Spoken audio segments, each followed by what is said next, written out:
नाव घेतलं तर नवऱ्याचं आयुष्य कमी होतं असा एक समज आहे पूर्वी काळी. पण तसं नसतं. नवऱ्याला आगाऊ लक्षण असल्यामुळे त्याचं वय कमी असतं. तर बायका नाव घेताना लाजत नाव घेतात कसं म्हणजे तुमच्याही लक्षात येईल की माझी सुरली का मोडली.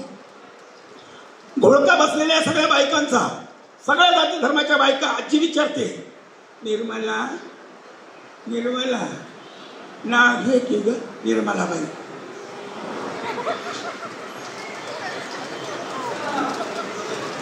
काय झालं ग.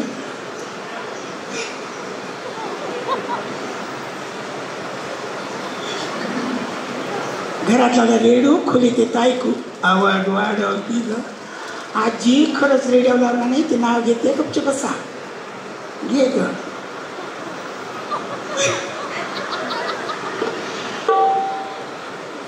घरातला रेडिओ खोली ते ऐकू सकारामचं नाव घेते तुकारामची बायको.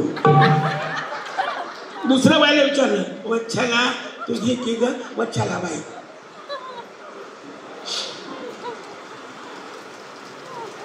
बदामाचा केला शिरा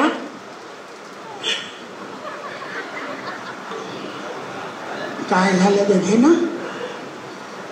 बदामाचा केला शिरा त्यात काजू टाकते किसून गणपतरा बिड्या ओढतात संडासात बसून.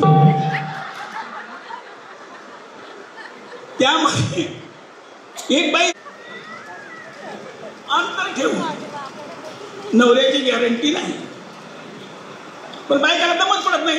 काय बोलते का काय बोलते आवाज आवाज थोबाड हुंडा की नाही का बाबा पारा चढत जाते. मग ते भांडण सोडवलेल्या या कार्यक्रमात त्या बाईला बसवलं. सगळ्या बायका हसत होत्या पण ही बाई तुपून बसली की. आजी तिच्या वेळी तिला विचारलं बायना ती घेते गणना. बायना बायचा बाण फुटला.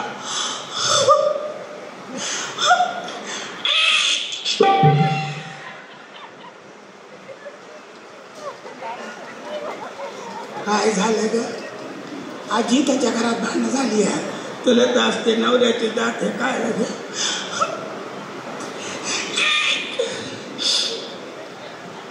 सायकलची घंटी ऐकते दुरून जवळ जाऊन ऐकते ग. आजी खरंच गुपची बसा नाव घेते ती घे ग.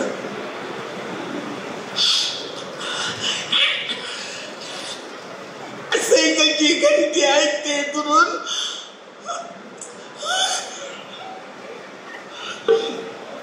सायकलची घंटी ऐकते दुरून तू आला तर फिरून त्याला टाकतेच पुरून.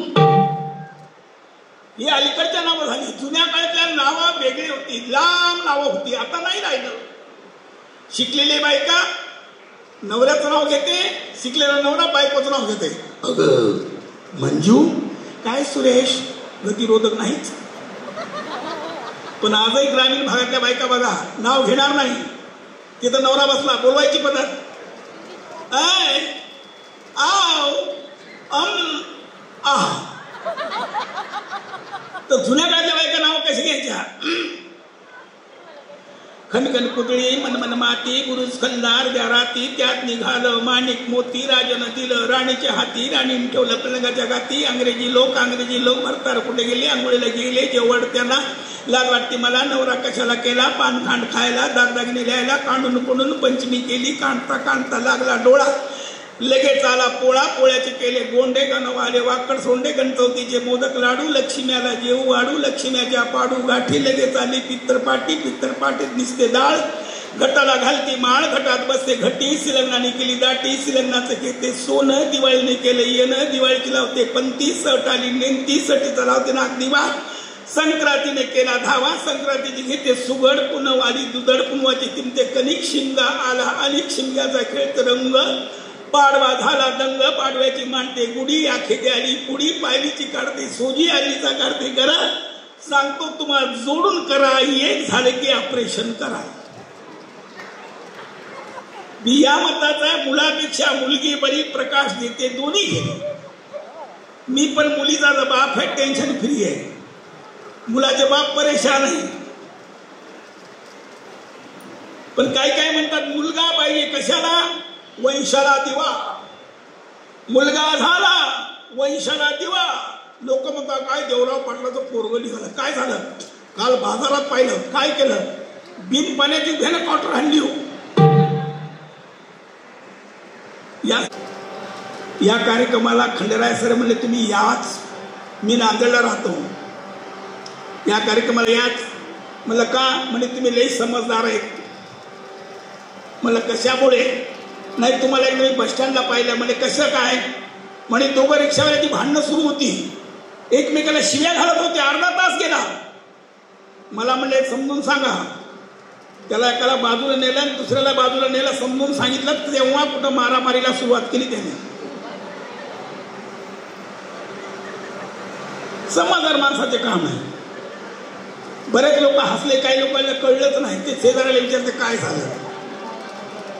हसणं शरीरासाठी खूप चांगलं आहे. टाळी वाजवणं, बऱ्याच लोकांनी वाजवले, काही लोक वाजवले नाही. त्यांना वाटतं ही सवय लागली की काय होईल. तसं काही नसतं. टाळ्या वाजवणं आरोग्यासाठी चांगलं असतं. एक कार्यक्रम आपल्याकडे सादर करतोय. मी गुजरातला माझा कार्यक्रम होता, महाराष्ट्राची लोकधारा संचलन माझ्याकडे होतं. मी विचार करतो तिकडे गुजराती बोलल्या जातं, काय करावं. हिंदीमधून त्याचं ट्रान्सलेट केलं. प्रवासात जाता जाता झोप लागली, स्वप्न पडलं. स्वप्नात एक गायक आला. जसा आपण विचार करतो तसं स्वप्न पडलं. त्या गायकाचा कार्यक्रम ठरला. 200 रुपये, 300 रुपये, 500 रुपये तिकीट. कलाकार कोण? कुत्रा. सगळे कुत्रे कार्यक्रमाला निघाले. एक कुत्रा नटून निघाला. बाईक म्हणाली मला यायचं. ती तिच्या भाषेत बोलत होती, पण मला चक्क मराठीत बोलण्याचा भास झाला. कुत्रा पुढे, कुत्री पाठीमागून. कुत्रा म्हणतो ओरडायचं नाही.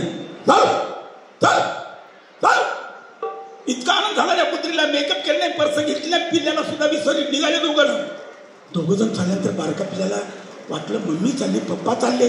पिल्लू लागलं. आईच्या लक्षात आलं, बाळ घेत राहिला. ते पिल्ला म्हणली चल.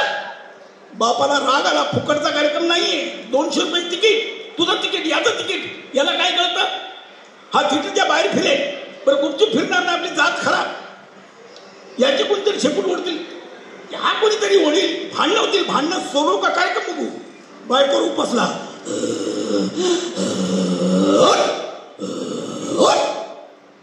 ते भांडण पाहिलं गाढवानं. दुरूनच गाढवला हसायला.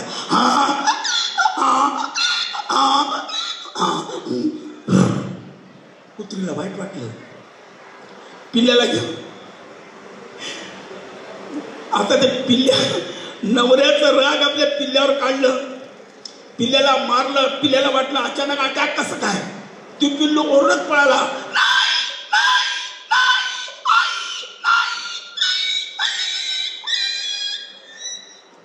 पिल्ल्याला घेऊन घरी निघून गेली.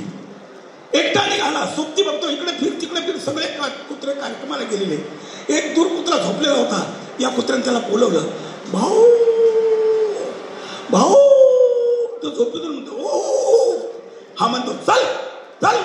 कार्यक्रमात आले. कार्यक्रम सुरू झाला नव्हता, पण यांना वाटलं कार्यक्रम सुरू झाला. आपण दाद नाही दिली.